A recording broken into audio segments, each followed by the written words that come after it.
Should I? I'm sure we'll cover it all in your questions. Go ahead. Should I? That was the hesitant opening before a pointed press question to a top U.S. official.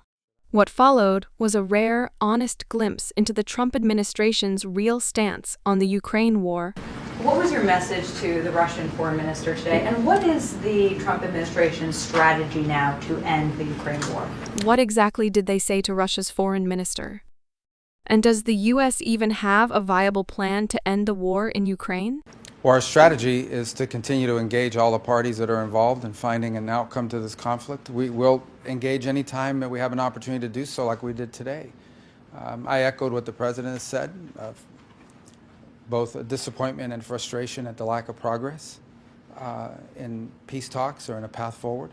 So we'll continue to engage. We shared some ideas and comments, which I'll take back to Washington as early as this evening in terms of calls and reflected, and perhaps there's something to build on there.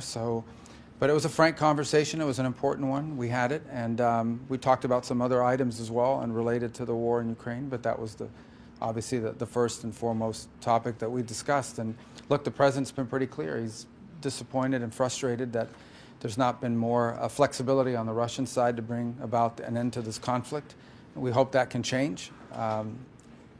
And we're going to continue to stay involved where we see opportunities to make a difference.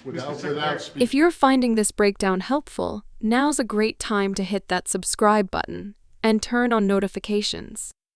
We bring you the stories behind the headlines, without the noise. We'll continue to engage. That line sums up the U.S. posture right now, persistent but cautious. Critics say it's not enough. Supporters argue it keeps the door to peace open. And while diplomacy drags on, people on the ground continue to suffer. The Trump administration's approach, for better or worse, is rooted in strategic patience, hoping the stalemate breaks without triggering a broader war. Diplomacy is slow, sometimes infuriatingly slow. But moments like this, with honest and unfiltered responses, reveal the complexity of trying to end a war without escalating another. The U.S. says it's ready to engage. The question is, will Russia listen? This story is far from over. Make sure to like, subscribe, and drop a comment below with your take. Should the U.S. push harder or hold the line?